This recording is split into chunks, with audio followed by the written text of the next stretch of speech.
On a envie d'un peu de liberté, mais trop de liberté nous fait peur. Mais on a envie de la sécurité, mais trop de sécurité nous emprisonne. Et donc tout ça, c'est comme si on avait construit un grand barrage dans la rivière de la vie, parce qu'on s'était dit que il serait bien plus agréable de vivre désormais sur un grand lac protégé, des courants étaient rapides. On a transformé un besoin fondamental d'une plus grande garantie du lendemain, avec ce barrage, en une course à la surconsommation pour être le plus heureux possible et à celui qui aurait la parcelle la plus grande possible. L'image du lac et de la rivière n'est pas de dire à tous les gens du lac sortez du lac et venez dans la rivière. Moi, c'est de dire si vous sentez un inconfort sur le lac, je le comprends bien. Il y a une autre solution plutôt que de déprimer et de dépérir sur le lac. Et je me sentais assez puissant à l'époque, hein, le petit Golden Boy qui fait son truc, sa belle voiture et tout. Mais je ne me sentais pas tout à fait heureux. Alors c'est pas un moi égoïste, c'est pas un repli sur moi en disant maintenant je pense à moi et je m'en fous des autres. Non, c'est commencer à être bien avec moi-même. Peut-être ça me permettra d'être mieux avec les autres. Tu vois, si tu penses que la vie est compliquée, que la vie est un enfer et que tu ne pourras jamais rien faire, tu as raison. Si tu penses que il y a des choses à améliorer, etc., mais que tu es capable de trouver ta voie, tu as raison aussi. Je peux peut-être terminer par une histoire que j'aime particulièrement et qui m'inspire chaque fois.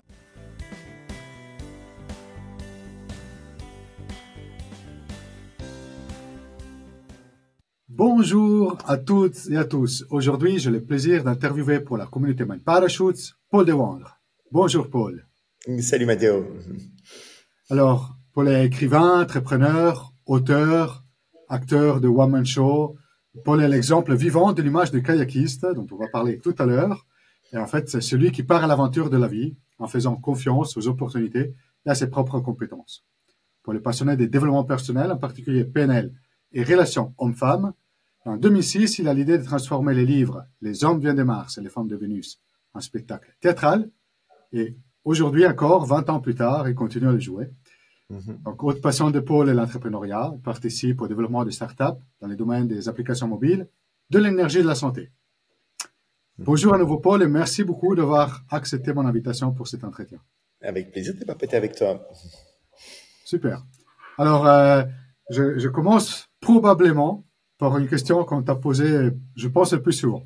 Et en fait, c'est l'idée de qu'est-ce qui a fait à un moment donné que tu as décidé de transformer un livre, Les hommes viennent de Mars et les femmes de Vénus, en spectacle théâtral.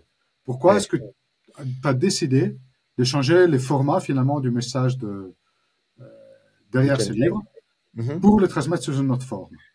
Ça a pris plus de 10 ans, donc c'est pas en un instant. Tu vois, c'est là le kayak aussi, c'est des lentes transformations. Tout vient d'une conférence à laquelle j'ai assisté aux États-Unis, donnée par John Gray en 96, quand il venait de sortir son bouquin aux États-Unis. Il n'était pas encore traduit en français à l'époque. Et quand j'ai entendu cette conférence, j'ai été passionné parce que j'ai entendu à cause de mon histoire personnelle, parce que mes parents sont séparés à ma naissance. Et j'ai grandi dans l'idée que mes parents étaient toujours ensemble. En fait, ma mère m'avait juste dit, papa travaille trop loin, il ne peut pas rentrer tous les soirs à la maison. Et donc, mon père venait le samedi après-midi, passait quelques heures, et puis il repartait travailler. Il travaillait beaucoup, mon père, en fait. Mais j'ai 3 grandes sœurs. Et tout ça pour te dire que j'ai été élevé dans un environnement très féminin, avec ma mère et mes 3 grandes sœurs, avec pas beaucoup de figures paternelles. Et quand j'ai entendu John Gray, ça m'a touché vraiment au plus profond de moi-même parce que je me suis rendu compte qu'il y avait des petits trucs dans mon éducation que je ne comprenais pas avec ma mère, mes sœurs, je me sentais différent, je ne savais pas très bien comment. Et en entendant John Gray ce soir-là, j'ai juste dit j'étais juste un petit mec quoi. Et donc c'était vraiment une réaction très très profonde de vouloir partager ça. Et une autre raison aussi, c'est que comme mes parents s'étaient séparés à ma naissance, moi de toute ma jeunesse, j'ai rêvé qu'ils reviennent ensemble comme beaucoup d'enfants de parents divorcés.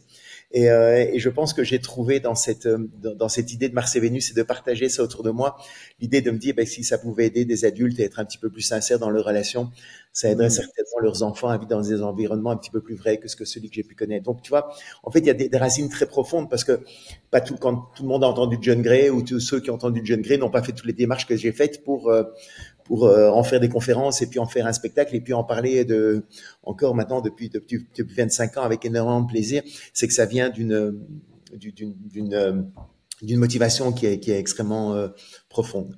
Et donc, quand j'ai entendu John Gray, j'ai adoré ce que j'ai entendu. J'en ai fait des séminaires. J'ai recontacté John Gray pour faire des ateliers de communication sur ce thème. Et puis, j'avais envie, souvent je me rendais compte que les gens qui venaient, c'était déjà un petit peu tard. En fait, ils avaient envie ils voulaient, et j'avais envie de faire de la prévention. En fait, tu vois, de me dire, ben, si je peux toucher des gens avant qu'il y ait des grosses crises, c'est que c'est quand même plus sympa de, quand on s'entend bien, savoir comment on peut continuer à bien s'entendre plutôt que d'attendre qu'on soit vraiment en crise pour peut-être essayer de trouver des solutions. Et donc, c'est là où je me suis dit que le spectacle pouvait être une bonne manière de faire cette prévention et de toucher un public de manière large. Voilà. Voilà, c'est ça l'idée. Merci beaucoup pour le partage. C'est très touchant sur plusieurs manières. La première, c'est effectivement voilà, à quel point c'était presque une mission de vie, vu ton histoire personnelle, Mm-hmm. de partager le message. Mm-hmm. Le deuxième que je trouve super inspirant, c'est finalement une rencontre d'un séminaire. Ça a quand même changé un peu ta vie, quoi. Ouais, tout à fait. Ça a vraiment beaucoup eu d'influence pour toi. Ouais. Wow. Et il y a aussi cette idée de anticiper les choses, de ne pas attendre que ce soit trop tard, ou en tout cas plus tard, et donc plus difficile pour régler Ouais. les choses. Mm-hmm. Du coup, je fais le lien un peu de ce que tu partages aussi sur la parabole du kayakiste, Mm-hmm. où tu dis finalement, n'attendons pas qu'il y ait plus d'eau dans les lacs, Ouais. partons avant, quoi.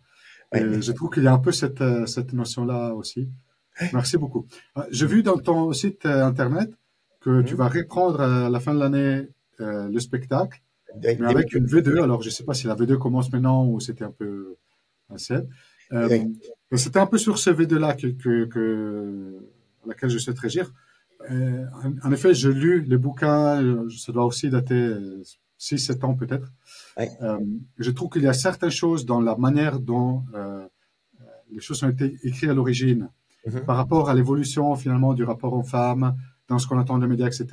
Peut-être des stéréotypes Mm-hmm. qui sont plus difficiles à entendre aujourd'hui, je trouve, que au moment où le livre a été écrit. Mm-hmm. Donc voilà, est-ce que comment tu as vu pendant ces 25 ans Mm-hmm. voir évoluer les rapports aux femmes dans les fonds, aussi dans la manière de le raconter un peu, voilà, quelle est ton expérience En là-dessus? fait, pour moi, ça n'a jamais été les hommes et les femmes, mais plutôt les parts masculines et féminines qu'on a chacun de nous. Donc, l'idée pour moi, c'est de devenir bilingue, de comprendre le masculin et le féminin, de pouvoir parler le masculin et le féminin de la même manière, avec autant de respect, avoir autant de respect pour les deux langues. Et donc là, je suis peut-être un petit peu en écart ou pas tout à fait justement sur la même ligne que certaines personnes qui souhaiteraient qu'il n'y ait plus qu'une seule langue, qu'il n'y ait pas de langue. En fait, qu'il y ait juste une langue puisque puisque les hommes et les femmes parlent le masculin et le féminin, pourquoi dire qu'il y a deux langues? Autant dire qu'il n'y en a qu'une et puis ça nous va très bien.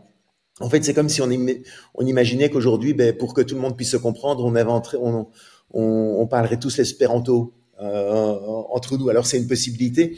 Moi, je suis plutôt pour le bilinguisme, plutôt le fait justement de comprendre. Tu connais italien, tu vois la richesse qu'on peut avoir dans chacune des langues, et je trouve ça exceptionnel justement d'apprendre une langue et d'aller à la rencontre de l'autre, d'apprendre sa langue plutôt que d'être sur un terrain où chacun parle un truc qui ne correspond pas à véritablement grand chose.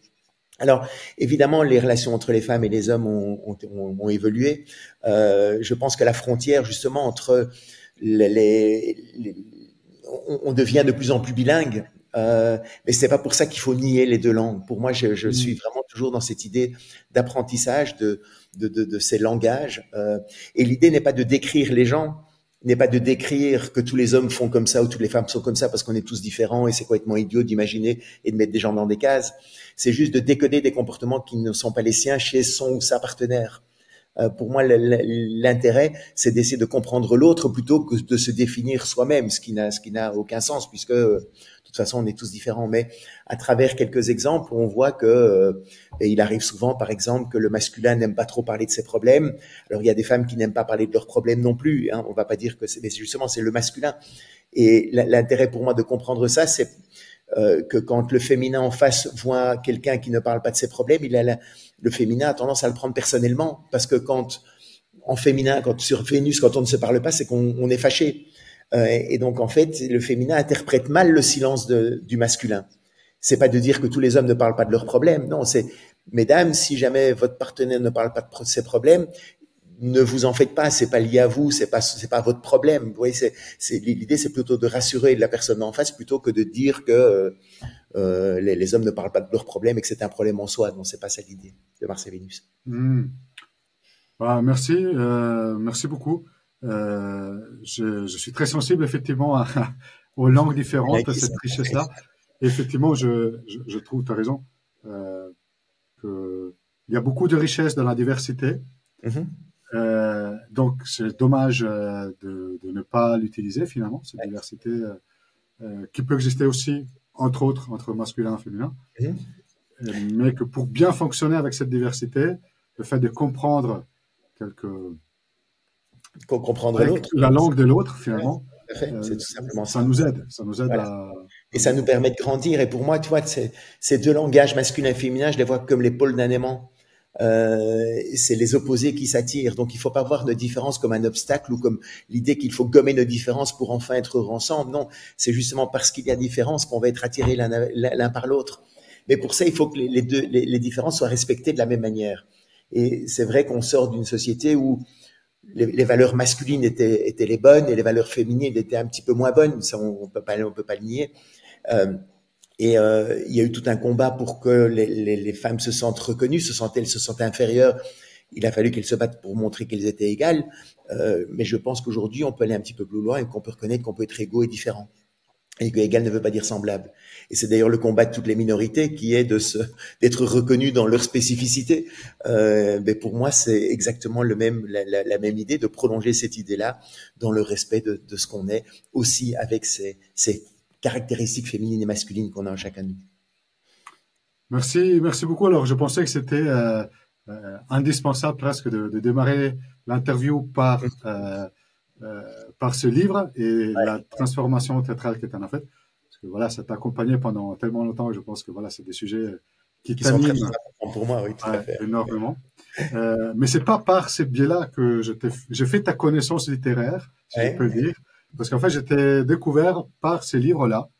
Bon, moi, j'aime bien lire un e-book, donc j'ai la version numérique. Mais voilà, la parabole du kayakiste, qui est finalement comment dire, une invitation à sortir des modèles des sociétés qui valorisent d'abord la sécurité bien au-dessus de la liberté, presque. On accepte finalement de renoncer à sa propre liberté pour plus de sécurité.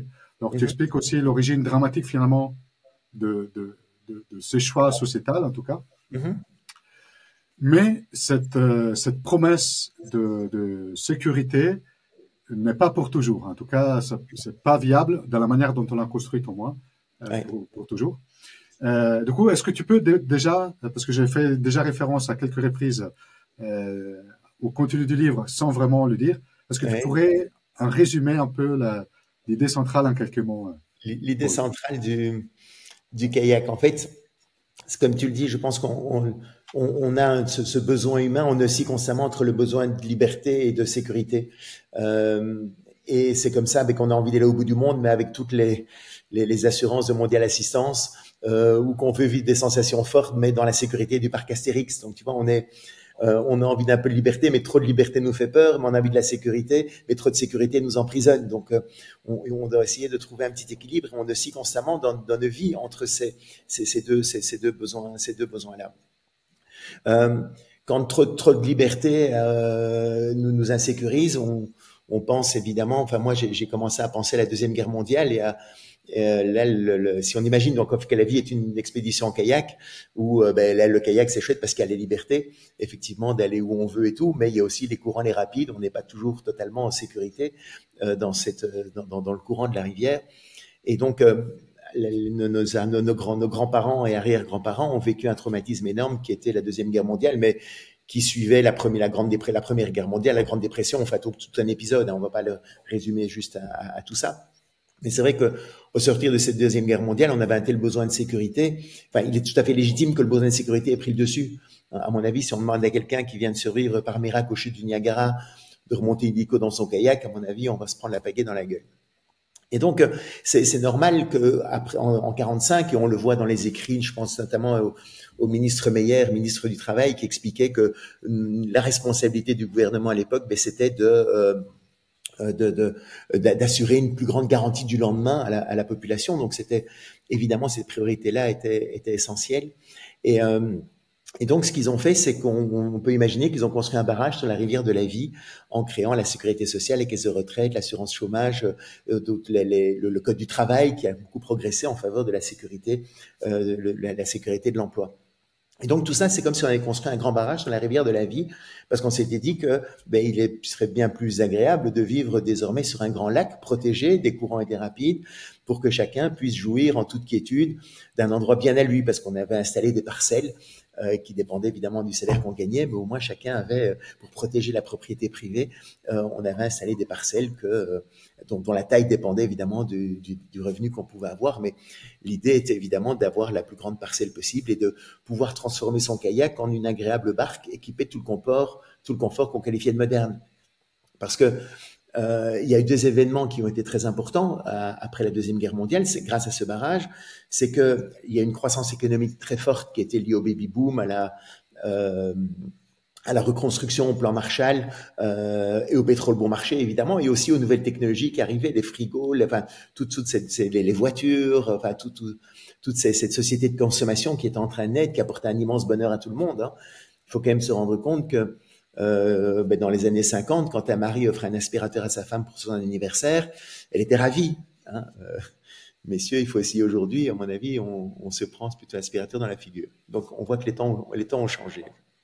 Et donc, grâce à cette croissance économique, le niveau du lac a monté, et donc chacun avait de plus en plus de place pour agrandir sa parcelle et rendre sa barque de plus en plus de la manière la plus confortable possible. Alors, évidemment, il y avait une contrainte par rapport à ça, c'est que tout ce nouveau bonheur consumériste, il faut voir les publicités à l'époque, comme c'était la nouvelle machine à laver, c'était le bonheur. Enfin, on voit vraiment je sais pas si on a encore en tête ces idées, toutes ces publicités des années 50, des années 50-60, c'était vraiment que la société de consommation était en train de nous libérer, de nous apporter un bonheur infini dans nos foyers. Mais bon, malheureusement, évidemment, tout ce confort moderne ne s'obtenait pas d'un claquement de doigts. Il fallait gagner de l'argent pour se payer tout ça, et donc il fallait travailler. Mais donc le travail était un peu une contrainte pour pouvoir être heureux en dehors du travail. En fait, il y avait un temps où on travaillait, et puis un temps où on était heureux grâce au loisir. Et en fait, on vraiment s'en rendre compte, en une génération, on a transformé un besoin fondamental d'une plus grande garantie du lendemain, avec ce barrage, en une course à la surconsommation pour être le plus heureux possible et à celui qui aurait la parcelle la plus grande possible. Et on a transformé ce qu'est la vie normalement, une expédition en kayak sur une rivière de montagne, en une balade en barque au bois de Boulogne les dimanches après-midi, avec tous les avantages et aussi avec toutes les limites que ça a pu avoir. Mais tant que le niveau du lac continuait de monter, c'est chouette parce qu'il y avait on pouvait croître soi-même en agrandissant sa parcelle, en rendant sa barque de plus en plus confortable. C'est comme ça que les parents à l'époque, même si c'était dur pour eux, notamment les parents immigrés, les travailleurs immigrés qui sont arrivés dans ces beaux barrages, eux, même si c'était dur pour eux, ils étaient dans une certitude que leurs enfants vivraient une vie meilleure que la leur. Parce que on était dans cette idée que le niveau du lac n'allait plus jamais cesser de monter, et donc que la surface pourrait s'étendre jusqu'à l'infini pour le plus grand bonheur de tous. Donc on était vraiment dans cette idée d'une croissance infinie qui allait apporter un bonheur matériel infini à tout le monde. Alors, c'est une belle idée. Malheureusement, en 73, il y a eu le premier choc pétrolier, la première crise du pétrole. Et là, on est en train de fêter aujourd'hui les 50 ans du déficit public. Depuis 50 ans, l'État français et tous les États européens n'ont plus jamais été à l'équilibre depuis. Mais donc, inflation, chômage, apparition du chômage de masse, tous les problèmes qu'on a pu avoir. En fait, c'est comme s'il y a eu des brèches dans le barrage, ce qui a fait que le niveau du lac n'a plus monté aussi vite qu'avant. Et maintenant, le niveau du lac est plutôt en train de descendre. Et donc, le problème, quand on est dans cette logique du barrage, c'est que il y a évidemment encore des prédateurs qui continuent d'agrandir leurs parcelles de manière totalement démesurée, pendant qu'il y en a d'autres qui sont en train de crever un peu à petit feu au bord dans la vase au bord du lac, parce que comme à marée basse, là, il y a de moins en moins de surface, parce que quand le niveau du lac baisse, la surface diminue. Et donc on est de plus en plus nombreux sur une surface qui est en train de se diminuer, avec des gens qui effectivement utilisent tout leur pouvoir dans la finance, etc., pour avoir des parcelles totalement démesurées par rapport à des gens qui n'en ont pas. On le voit, l'écart des salaires n'arrête pas de s'agrandir. Dans les années 60-70, c'était encore acceptable. Aujourd'hui, il y a des écarts qui sont qui peuvent être révoltants pour la plupart des gens. Et donc, on n'est plus aujourd'hui dans une espèce d'espoir par rapport à un avenir qui pourrait être meilleur que le présent. On est plutôt quand on reste dans cette logique du barrage, on est plutôt dans une logique où ça va aller de mal en pis. Il suffit de voir les élections et tout ce qu'on voit aujourd'hui. C'est l'état d'esprit malheureusement général sur le lac n'est pas du tout à l'optimisme, et on voit malgré tout le personnel politique continuer à se battre. Déjà pour garder leurs parcelles à eux, hein, ils sont quand même encore très confortables sur le lac, mais surtout à rester dans cette logique du barrage en essayant de gérer l'espace disponible sur le lac, en occultant totalement l'état de délabrement du barrage, parce qu'ils peuvent rien y faire. Et donc un peu comme l'équipage du Titanic, ils sont en train de continuer à alimenter le buffet plutôt que de s'occuper du trou dans la coque. C'est comme ça que je perçois la société dans laquelle on est aujourd'hui. Merci beaucoup. Il y a un Moi, je trouve espoir. l'image très parlante. Je te laisse parler, puis on va parler de l'espoir quand même. Oui, exactement, exactement. Moi, je voulais te déjà demander, est-ce que toi, dans ton expérience personnelle, est-ce que tu as tout de suite commencé ta vie active en kayak, ou est-ce que tu as connu le barrage avant, tu as fait une transition, comment ça se passait pour toi? J'ai connu le barrage. En fait, après, j'ai fait une école de commerce et d'ingénieur en Belgique. Et puis, j'ai fini mes études aux États-Unis. À l'époque, ça se faisait pas encore trop, il n'y a pas encore trop d'échanges, donc c'était quelque chose vraiment d'assez original. Et après, pendant mon service militaire, j'ai eu la possibilité de faire des études de marché à l'aéroport de Liège, en Belgique, parce qu'on était en 87-88, il y avait le 1er janvier 93 à l'horizon l'abolition des monopoles nationaux, un grand marché unique européen qui permettrait à tout le monde de pouvoir, aux aéroports régionaux, de se développer en créant des vols réguliers au départ de leurs aéroports, de leur ville. Et donc, de fil en aiguille, en fait, on a créé une compagnie aérienne au départ de Liège.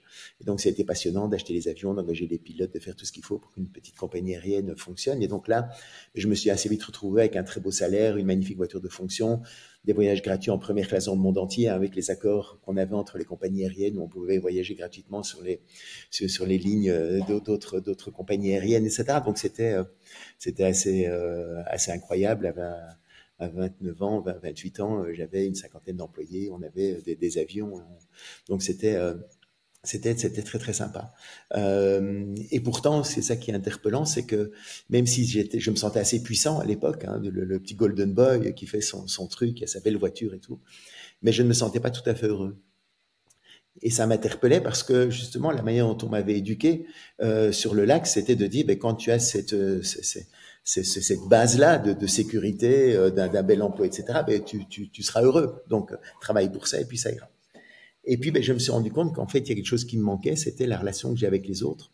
Parce que j'étais célibataire et parce que j'avais mes sœurs, ma mère, etc., mais j'avais pas encore constitué de famille, et je me sentais que c'était un truc qui était en fait peut-être plus important que la réussite financière. Ce que je me rends compte, c'est que c'est la qualité de la relation qu'on a avec les autres. En fait, ce qui est plus important que la réussite financière, c'est l'amour qu'on partage en famille, c'est la chaleur du métier profonde, c'est la joie d'avoir aidé quelqu'un en difficulté qui rend heureux bien plus qu'un compte en banque bien fourni. Et donc, je me suis rendu compte que cette idée d'imaginer qu'on va être heureux parce qu'on a de l'argent, en fait, oui, évidemment, l'argent c'est chouette et on en a besoin, et c'est pas du tout de dire que l'argent n'est pas important.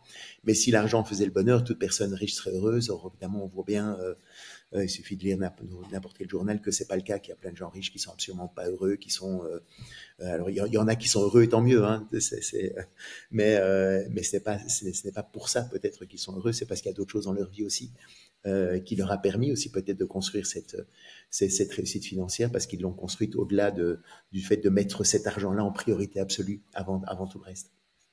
Et puis alors j'ai commencé à ce questionnement personnel-là, et puis en 91, il y a eu un événement important pour nous, c'était la crise du Golfe, au mois de janvier, où tous les gens tentaient de prendre l'avion pendant quelques mois, et donc ça a été une crise majeure dans le transport aérien.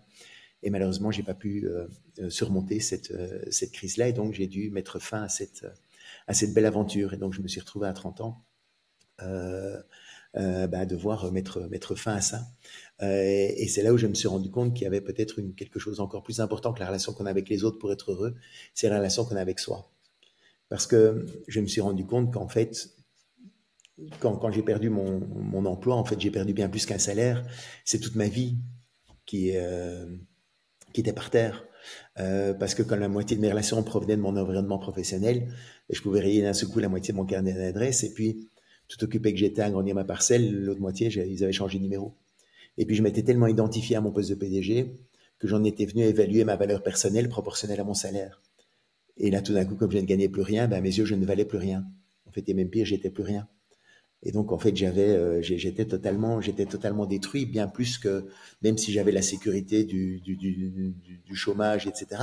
C'est pas ça qui me sauvait, en fait, dans mon questionnement personnel et dans le regard que je pouvais porter sur moi. Et c'est là où je me suis rendu compte, à cette époque-là, que peut-être que plutôt que d'essayer de reconstruire de repartir sur le lac en remettant cette priorité-là de trouver n'importe quel CDI le plus vite possible pour retrouver un emploi et puis reconstruire cette pyramide comme je l'avais imaginé avant. Je me suis dit qu'il fallait peut-être repartir dans l'autre sens et de commencer à reconstruire ma pyramide en repartant de moi. Alors c'est pas un moi égoïste, c'est pas un repli sur moi en disant maintenant je pense à moi et je m'en fous des autres. Non, c'est commencer à être bien avec moi-même. Peut-être ça me permettra d'être mieux avec les autres, parce qu'on sait tous que pour être bien avec les autres, il faut être bien avec soi. Et puis peut-être que l'argent alors et ce que je pourrais trouver comme activité ou quoi, serait une conséquence de cette construction, serait en accord avec les valeurs qui sont les miennes, ou avec la mission que j'ai envie d'avoir sur cette terre, la petite pierre que j'ai envie de porter à l'édifice. Une fois que j'aurai trouvé ça, le reste va se construire plus naturellement. Et en fait, c'est là pour moi ce passage du lac à la rivière, c'est justement, c'est de repartir en fait de cette base-là. Mais ça demande un petit risque, parce que c'est sûr que on construit plus sa vie on construit pas sa vie de la même manière, tout simplement. Ouais. Merci beaucoup. À nouveau, merci aussi de partage de ta propre expérience. Dans ces passages du lac à la rivière, je me suis reconnu dans deux choses que tu as partagées. Donc, la première, c'est finalement, à un moment donné, en fait, il y a deux choses auxquelles j'ai réfléchi. Mais, voilà. La première, dans laquelle je me suis reconnu complètement, c'est à un moment donné, on construit l'image que l'on a de soi, la valeur que l'on a de soi, par le rôle que l'on a dans le lac, finalement, et aussi combien ce rôle-là il est récompensé, parce que on se dit, voilà, si c'est bien récompensé, ça veut dire que j'ai beaucoup de valeur, d'une certaine manière. Et donc, à un moment donné, quand on décide de partir dans la rivière, il est aussi nécessaire de renoncer à cette valeur-là, de certaine manière. Donc, on perd la valeur de soi qui est finalement le reflet de la somme d'argent que l'on touche ou du rôle que l'on a. Et je trouve que c'est pas évident. Et d'une certaine manière,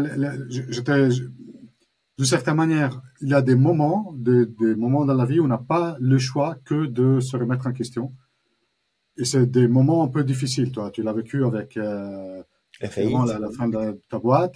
Effectivement, il peut y avoir des situations comme ça. Mais comme tu disais, pour les relations de couple, finalement, il est possible peut-être de se questionner et de commencer à changer avant qu'on n'ait plus les choix. Je ne sais pas déjà si tu es d'accord. Si tu es d'accord avec ça, de quelle manière tu proposerais à quelqu'un qui n'est pas encore face au mur, ou en tout cas, voilà, mais qui sent qu'il a envie d'autre chose, d'accepter de renoncer à des choses qui lui sont chères, ou cette perte de sécurité, comment tu lui conseilles de vivre ça? Je pense que c'est très compliqué de faire ça de manière volontaire. Tant que les choses fonctionnent pour soi, il n'y a pas spécialement de raison de remettre notre système de croyance en question. tu vois, tant que le niveau du lac montait, moi, quand, tu vois, en 80, donc c'était en 92, la vie sur le lac était encore assez agréable pour tout le monde. Et donc, quand je suis parti dans la rivière en faisant des trucs qui étaient un petit peu bizarres, je sais que j'ai perdu des amis qui ne comprenaient absolument pas ma démarche de remettre ma pyramide dans l'autre sens, parce que pour eux, tout allait bien sur le lac. Et c'est vrai que ça a été enfin, ça fonctionne bien pour beaucoup de monde. Je pense que le changement ne peut venir qu'à partir du moment où l'inconfort sur le lac est tel que on n'en peut plus. Aller convaincre quelqu'un qui a encore une belle parcelle où tout va bien pour lui, où il se pose pas trop de questions, il n'est pas malade, sa famille, ça va encore, même s'il s'entend pas trop avec ses enfants, mais il n'y a pas spécialement de raison de se remettre en question. Je n'ai pas envie d'aller convaincre. Enfin, je ne me sens qui serais-je pour dire qu'il faut qu'il change. Non, je crois que c'est vraiment à chacun de le ressentir, tu vois. Par rapport, l'image du lac et de la rivière n'est pas de dire à tous les gens du lac sortez du lac et venez dans la rivière.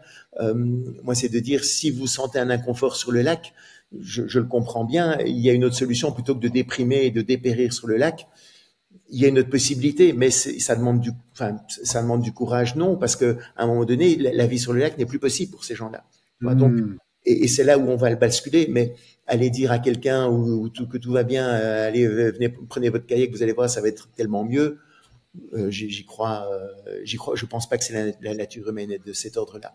Mais par contre, alerter quelqu'un en disant, vous savez, le niveau du lac, malgré quand le lac sera vide, et je suis convaincu qu'il va l'être à un moment, alors dans 5 ans, dans 10 ans, demain, j'en sais rien, mais quand le lac sera vide, la taille de la parcelle n'aura plus aucune importance. Donc, continuer à agrandir sa parcelle en imaginant ou en mettant des murs pour se protéger par rapport à des invasions extérieures, en imaginant qu'on va être sauvé parce qu'on garde notre parcelle. Quand le niveau du lac descend, tout le monde sera à sec. Donc, la taille de la parcelle ou la hauteur des barricades n'empêchera pas la baisse du niveau du lac. C'est juste cette idée-là. Alors, il y en a qui se disent de ma génération, qui peuvent se dire, ben moi, je pense que je serai mort avant que le lac soit à sec. C'est possible. Et donc, je vais continuer comme ça. Et voilà, moi, j'ai pas d'avis par rapport à ça. Tu vois, c'est juste permettre aux gens qui sont un peu dans le questionnement ou dans le doute. Je sais que tu vois qu'il y a beaucoup de gens qui m'ont beaucoup qui m'ont remercié pour cette image du kayak et la rivière parce que ça les a aidés à mettre des mots sur la transition qu'ils étaient en train d'opérer. Tu vois, c'est plus dans cet esprit-là plutôt que de convaincre quelqu'un. Ouais. Moi, pour te faire mon partage personnel, je n'avais pas besoin, parce que le boulot, je l'avais, etc. Mais c'était un peu une perte d'essence par rapport à ce que je faisais. Bon, je ne sais pas si j'avais absolument besoin d'échanger, mais en tout cas, à un moment donné, j'étais inconfortable. Perte de sens, voilà. À un moment donné, tu sens que c'est plus possible. Tu vois, parce que je sais qu'il y a de plus en plus de gens qui se rendent compte que, tu vois, ce qui était un refuge avant, cette parcelle sur le lac, au début, tu vois ça comme t'es en montagne, sous la tempête, dans la montagne, etc. Tu as le refuge qui est là, mais tu ne rêves que d'une chose, c'est d'y aller. Mais quand tu es depuis 20 ans dans ton refuge et que là, tu as envie à un moment donné d'aller découvrir ailleurs, tu te rends compte que en fait tu es en train de tourner en rond dans ta parcelle comme un poisson dans ton bocal. Donc le besoin de liberté va peut-être prendre le dessus, mais ça peut venir d'une démarche intérieure, tu vois, d'un changement profond, de dire maintenant je ne suis plus à ma place, je ne me sens plus. Et ça arrive énormément dans la société aujourd'hui. Il y a plein de gens qui sont en train de vivre ça. Du coup, je te propose de revenir. Tu disais tout à l'heure qu'effectivement, on a dessiné un peu un tableau assez sombre pour l'instant en disant, ben voilà, de toute manière, dans le lac, ça va pas être la joie par la suite. Mais tu me disais, ben c'est pas pour autant qu'il n'y a pas d'espoir dans le reste. Donc, je te propose de passer aussi à cette partie-là. En quoi tu penses que malgré voilà tous les éléments un peu de voilà qui remettent en cause le système aujourd'hui, en quoi tu trouves que finalement il y a de l'espoir, c'est bien aussi la vie en kayak ou en tout cas l'espoir pour moi c'est de se rendre compte qu'en fait on n'a pas besoin de grand chose pour être bien avec soi-même. Et que tu peux trouver du bonheur justement plutôt que d'aller chercher à l'extérieur. L'idée c'est d'essayer vraiment de le retrouver toi à l'intérieur de toi avec une acceptation de toi, avec une sensibilité qui te permet d'être en lien, en vrai lien avec les autres. Tu vois, on interrogeait Jean-Marc Jancovici il y a quelque temps, en lui demandant mais vous êtes tellement optimiste, pessimiste par rapport à l'avenir, etc. Comment est-ce que vous pouvez encore vivre aujourd'hui par rapport à tout ce que vous décrivez qui est noir, etc. Il dit mais moi je m'amuse aujourd'hui, je suis heureux de faire ce que je fais, j'ai l'impression que tout ce que je fais a du sens, etc. Donc j'ai énormément de bonheur. Il y a plein de gens qui sont autour de nous en train de travailler sur ce qu'on peut faire, etc. Donc c'est pas parce que la situation peut être difficile qu'il faut la vivre de manière difficile, et on peut trouver énormément de bonheur aujourd'hui justement à trouver sa manière de contribuer au monde qui est ce qu'il est. Mais c'est pas pour ça qu'il faut entrer, pour moi, dans le pessimisme ou dans le cynisme ambiant. Il y a plein de choses très très chaudes à faire, même si ça risque d'être un peu dur. Mais en kayak, tu vois, quand on est dans les rapides, dans les courants, c'est vivifiant aussi.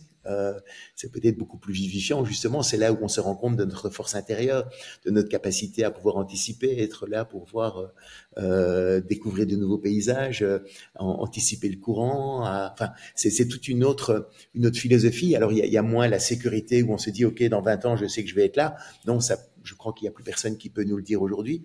Mais c'est pas pour ça qu'on ne peut pas apprécier justement l'instant et d'être le retour vers l'instant. Et pour moi, c'est se servir de son passé qui a gagné en expérience, justement, qui nous permet de naviguer, avoir cette vision, une certaine vision du futur, mais accepter aussi à chaque instant qu'on puisse être entraîné par un courant dans une direction qu'on n'avait pas spécialement choisie, en ayant cette conviction et cette confiance et cette estime de soi et cette conviction, mais qu'on va être capable de surmonter les obstacles qui vont nous être présentés sur notre route.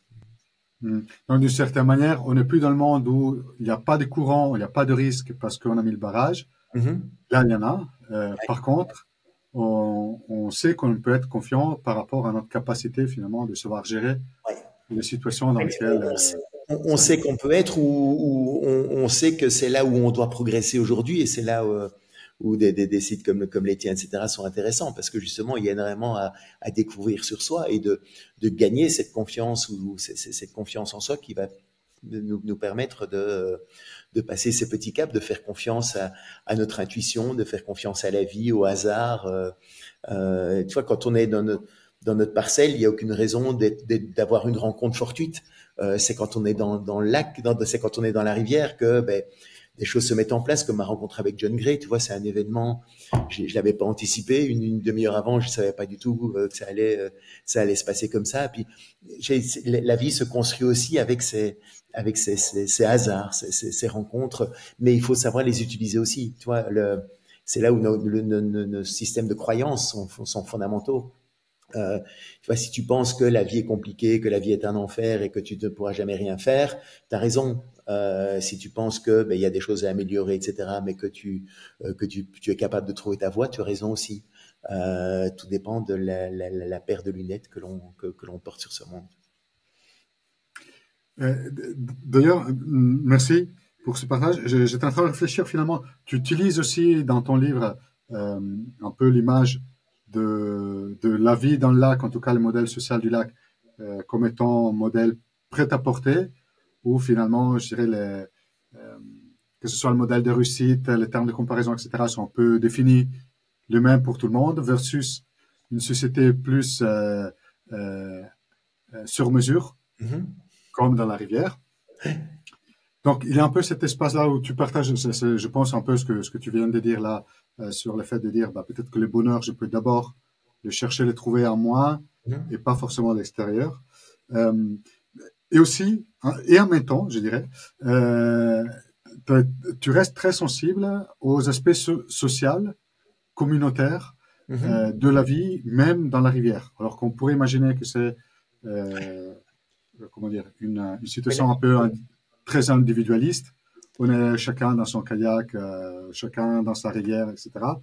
Et pourtant, je me rappelle que on a échangé aussi pendant la phase de préparation de ma synthèse de ton livre, où tu m'as dit, attention, c'est pas chacun pour soi.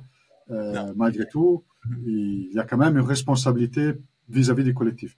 Est-ce que du coup, tu peux un peu expliquer de quelle manière ça se passe En fait, tu vois, pour moi, la vraie solidarité n'est pas de donner un bout de parcelle d'une eau qui est vaseuse aujourd'hui à quelqu'un qui en aurait besoin et qui va quand même se consentir victime parce que il ne peut rien faire de sa vie, il sait pas où il est, etc. Par rapport à la vraie solidarité, pour moi, qui est d'aider quelqu'un à passer un cap difficile dans sa vie et d'être là en bas du rocher et puis de le montrer. Pour moi, tout l'apprentissage et tout l'enseignement qu'on peut proposer aujourd'hui, c'est vraiment d'accompagner et d'enseigner aux gens la manière d'apprendre à pêcher plutôt que de donner du poisson. C'est un truc qui est vieux comme le monde, hein, mais je pense que ça n'a jamais été autant d'actualité aujourd'hui. La vraie solidarité, c'est d'être suffisamment fort soi-même pour être capable d'enseigner et de montrer une voie. C'est d'être une force d'inspiration pour quelqu'un. De l'entraîner, de l'aider, de prendre parfois le kayak en disant, tu vois, là, il faudrait peut-être que tu fasses ça et ça. Moi, je ferai ça.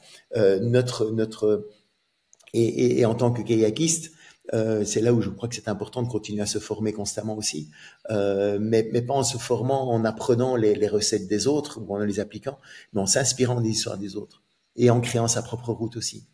Tu vois, la rivière, c'est pas l'anarchie où je vais bloquer un bout de rivière pour moi et puis les autres, je m'en fous. Non, c'est faire en sorte que la rivière soit fluide pour tout le monde. Faire en sorte peut-être d'aménager les berges pour apporter des zones de repos peut-être pour ceux ou celles qui pourront en avoir besoin. J'aime beaucoup un biologiste qui est un petit peu sur Internet pour le moment, qui s'appelle Olivier Hamon, et qui est en train de parler, de dire que le monde est en train de basculer de la performance à la robustesse. Et notamment car dans le monde, pour moi, du barrage, les maillons faibles, on les éliminait. Un maillon faible, hop, on va enlever le maillon faible, comme ça on ne gardera que les maillons forts. En fait, c'était un peu l'idée, struggle for life, la loi du plus fort, etc. Donc les plus faibles, on les met de côté.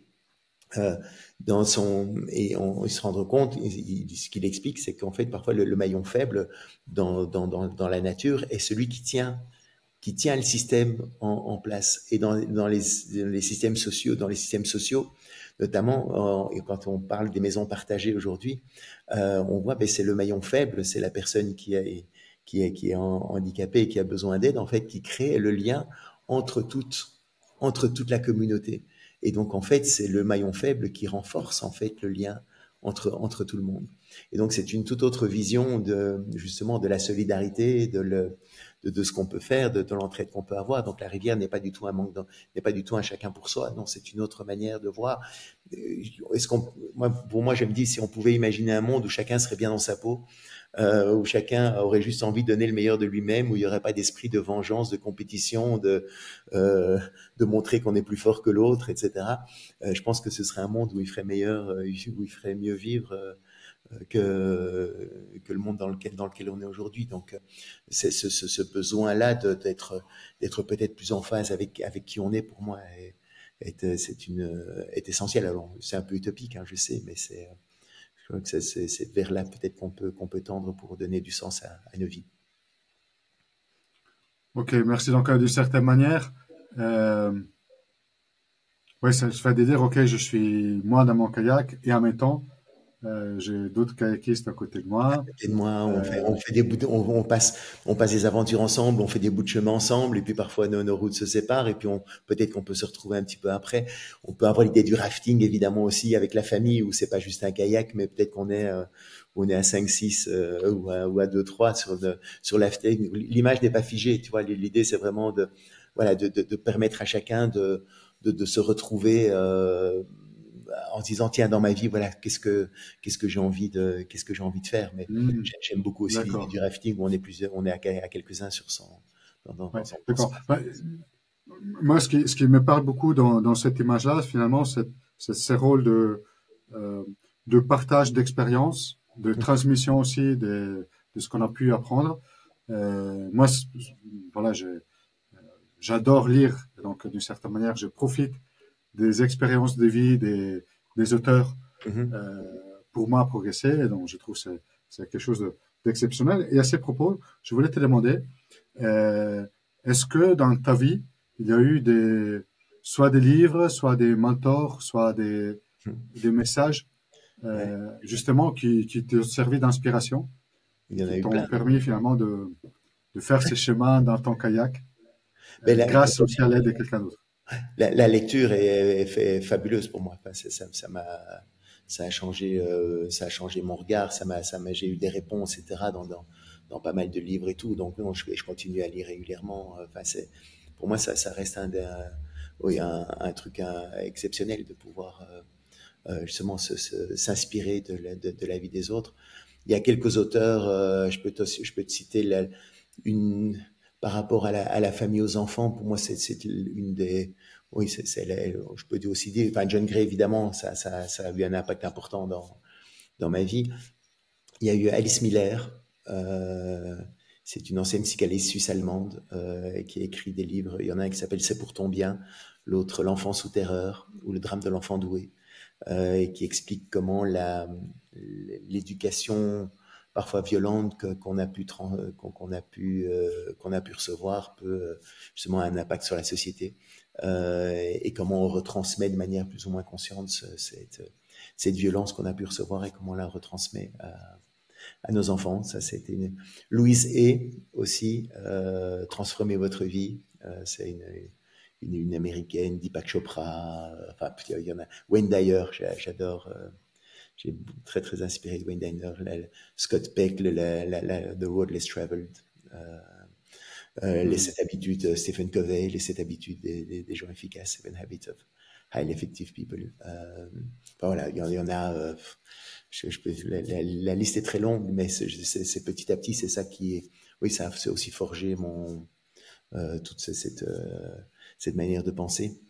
Souvent, les enfants, j'ai un peu quelques mantras comme ça que les enfants me disent, ah oui, ça c'est du papa, ça, sur les kayaks ou la rivière, etc., ou sur justement ces petites leçons de vie qu'on peut aller chercher dans certaines pépites, dans certains bouquins.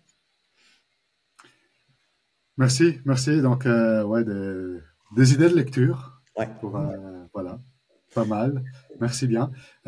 Du coup, j'ai encore deux aspects que j'aimerais bien voir avec toi avant de conclure. Le premier, c'est par rapport finalement au type d'activité ou au type de profession que l'on peut s'imaginer dans la rivière. Alors, moi, assez naturellement, c'est aussi parce que c'est mon expérience, je pensais à l'entrepreneuriat. Est-ce que tu vois d'autres occupations ou d'autres modèles, à part l'entrepreneuriat, qui pour toi font partie de la rivière et de son voyage en kayak? Oui, pour moi, c'est évidemment l'entrepreneuriat en fait partie de se lancer, etc. Mais c'est pas indispensable. Je pense qu'à travers dans une relation, un professeur peut être dans son kayak, un enseignant peut être dans son kayak, n'importe quel métier peut être dans son kayak. Tu vois, c'est pas une idée de dire maintenant je me lance à mon compte et je vire tout le monde ou maintenant je deviens mon propre patron. Non, c'est un état d'esprit, c'est de dire qu'est-ce qui a du sens pour moi.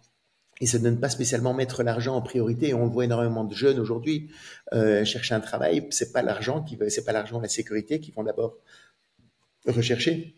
C'est d'abord qu'est-ce que ça me nourrit, est-ce que ça a du sens pour moi, etc. Alors évidemment, c'est un équilibre à trouver entre on a quand même bien mangé, il faut payer son loyer et tout ça. Donc et il y a pas une manière de faire. On peut parfois avoir un emploi qui nous plaît pas trop, mais trouver du sens dans une activité qu'on peut faire ailleurs, qui soit lucrative ou bénévole d'ailleurs. Et donc petit à petit, c'est chercher cette manière de fonctionner qui nous convient, mais c'est pas spécialement maintenant demain je vire je me fais licencier et puis comme ça enfin je serai heureux, je pars faire un tour du monde avec mon sac à dos. C'est pas du tout l'idée de la rivière. Non, c'est aller rechercher en soi les ressources qui nous permettent de commencer à créer la vie qu'on a envie de vivre. Donc, d'une certaine manière, c'est plus l'état d'esprit que l'on a, oui, et la perspective qu'on adopte sur les choses, plus que ce qu'on fait concrètement finalement. Oui, enfin pour moi c'est le sens. C'est pas ce qu'on fait, c'est l'intention qu'on donne. Pour moi tout est dans l'intention. Et c'est là où les règles peuvent totalement toujours être détournées. La règle qui est née avec la meilleure intention du monde peut être détournée. Ça peut être la sécurité de l'emploi au début, c'était une bonne idée. Quand il est détourné avec des gens qui en font le moins possible pour gagner le plus possible, c'est plus l'intention de la règle. À l'inverse, les patrons aussi vont détourner certaines règles. Donc c'est pas une question d'être d'un côté ou de l'autre de la frontière. C'est de dire quelle est l'intention qui est derrière ce que je fais. En fait, et pour moi, c'est toujours, c'est à ça que ça revient. Tu vois, par exemple, c'est pour un exemple tout bête, hein, qui n'a rien à voir avec ça, mais je crois qu'il résume assez bien. C'est prendre un enfant dans les bras. Évidemment qu'un enfant qui doit être consolé, c'est génial de le prendre dans les bras. Mais par contre, prendre un enfant dans les bras pour se consoler soi d'une dispute qu'on a avec son conjoint, c'est peut-être quelque chose qui n'est pas spécialement utile et bénéfique pour l'enfant. Tu vois, donc l'idée de dire on prend un enfant dans les bras, c'est toujours bien, non. C'est l'intention qui est derrière qui va faire que ben, ça peut être positif ou ça peut être plus difficile à vivre. Tout est dans l'intention. Merci, c'est beau, effectivement, de mettre l'intention avant l'action elle-même ou le geste. Ouais, ouais, ouais. Super. Et aussi, bah évidemment, là, finalement, dans le modèle de la rivière, comme tu dis, on change un peu l'ordre des choses. On met d'abord la relation avec soi et la relation avec les autres. Mhm. Et finalement, l'argent est un peu la conséquence naturelle d'avoir construit un socle solide sur les deux autres aspects. Mhm. Et, et tu dis d'ailleurs que dans le monde de la rivière, on peut devenir ami avec l'argent. Tu as utilisé cette expression-là, Ouais. ce que j'ai beaucoup aimé. C'est pas la manière habituelle avec laquelle on visualise la relation avec l'argent. Mhm. Et en même temps, tu vois, si les gens ont du mal à sortir du monde sécuritaire, c'est aussi parce que ce manque de stabilité aussi financière Mhm. peut être, euh, peut être un frein ou une préoccupation. Mhm. Du coup, de quelle manière comment tu peux dire qu'on peut devenir ami avec l'argent plutôt, et comment on fait Je pense pour que, l'être? de nouveau, tout est dans les croyances et dans l'utilisation qu'on fait de l'argent. Tu vois, si tu penses que tous les gens qui sont riches sont des voleurs, ben, t'as pas envie d'être un voleur, donc évidemment, jamais ou si tu en gagnes, tu vas le dépenser d'une manière ou d'une autre, etc., parce que tu ne veux pas être avec ça, ça te brûle les mains. Tu vois, moi, je pense que l'argent est mon ami et je pense que c'est la manière de le faire, c'est de générer suffisamment d'énergie en moi pour être, pour être utile au monde. Tu vois, l'argent pour moi c'est la conséquence d'un service, d'une idée, d'une valeur ajoutée que je peux proposer à des gens à travers un emploi, à travers un boulot part-time, à travers un CDI, à travers mille manières, tu vois, de le faire. Euh, mais c'est d'abord me dire, tiens, voilà, qu'est-ce qui est important pour moi, comment est-ce que je vais générer cette énergie-là en moi pour la faire apparaître sous forme monétaire par la suite, parce que l'argent est indispensable. Hein, donc l'idée n'est pas du tout de dire c'est dégueulasse, c'est sale, il n'en faut pas et tout ça. Non, non, c'est très très important. Et je pense que avant, quand il y avait la sécurité de l'emploi ou quand il y avait plus d'emplois quand il y avait plus de travail que de gens qui cherchaient du travail, ben ça marchait sur le lac, tu vois, de mettre la base là. Aujourd'hui, avec l'intelligence artificielle, avec tout ce qui va arriver aujourd'hui, si on met pas du sens dans ce qu'on a, si on n'est pas capable d'aller sortir ces tripes pour aller chercher la valeur ajoutée, pour aller proposer une certaine valeur ajoutée à quelqu'un, à un employeur, à des associés ou quoi, pour avoir une idée et tout, ça va être compliqué. Donc pour moi, l'idée n'est pas du tout d'être en opposition par rapport à la société. La réponse sur le lac, c'était facile quand il y avait la sécurité de l'emploi, ben t'as qu'à aller travailler, t'auras ta base. Aujourd'hui, c'est plus le cas. Il y a plus de travail pour tout le monde, donc il y a une vraie, un vrai questionnement à avoir pour aller chercher cette sécurité-là. Aujourd'hui, je pense que ça passe par cette inversion de la pyramide pour aller voir, aller chercher en soi ce qu'on peut proposer au monde. Ouais, bah, voir finalement l'argent comme la conséquence d'un échange de valeurs, finalement, bah, ça me parle beaucoup comme image. Je pense que, Mhm. Je me euh, souviens, tu vois, quand les enfants étaient petits, je me souviens, on avait été au supermarché un jour et ma fille me demande, elle avait 4 ans, quelque chose comme ça, pourquoi est-ce qu'il faut payer ou un truc comme ça, tu vois, à la caisse. Et j'ai dit, ben, il faut payer pour remercier tous les gens qui ont travaillé pour qu'on puisse avoir ce produit-là là-bas. Et la caissière avait les yeux écarquillés en disant, elle avait jamais entendu quelqu'un parler comme ça en disant, tiens, bon, Quel poète. l'argent c'est remercié normalement, oh merde, ça me fait encore payer, ça me fait encore dépenser de l'argent, etc. Elle n'avait pas, donc c'est assez marrant, mais c'est vraiment comme ça que je le vois. Oui, c'est une manière de remercier pour un service rendu, pour une activité, pour l'effort que d'autres ont mis dans ce qu'on fait. Alors de nouveau, c'est parfois dévoyé, il y a des gens qui nous veulent, etc., parce que justement, ils n'ont pas l'intention de rendre service. Et donc c'est là où le système est en train d'être grippé et on voit toutes les dérives et les dysfonctionnements qu'il y a sur le lac aujourd'hui. C'est tout simplement parce que l'intention n'est plus la bonne, justement, par rapport à cette recherche d'argent, où on met l'argent en priorité. Quand l'argent est la priorité, c'est la porte ouverte à toutes les dérives, à toutes les corruptions, au dopage, à tout ce qu'on veut. Parce que l'argent est devenu la priorité, donc tous les prétextes sont bons. Hein. Pourquoi ne pas vendre ses organes, ses enfants, etc. Si l'argent est la base, allons-y. Il n'y a plus de limite. Ah, c'est une super image, celle voilà, que tu as partagée avec ta fille. Merci beaucoup. Écoute, je te propose d'arriver vers la fin de notre entretien. Pour les personnes qui ont envie de te retrouver, de savoir davantage ce que tu fais, etc., comment elles font? Comment ils font? Je suis pas sur Twitter, mais je suis sur TikTok, sur Insta et sur Facebook. Paul Devendre, voilà. Et puis un site pauldevendre.com. Donc là, vous avez toutes les infos. Ok, super. Si tu es d'accord, je mettrai les liens dans la description de l'interview comme ça.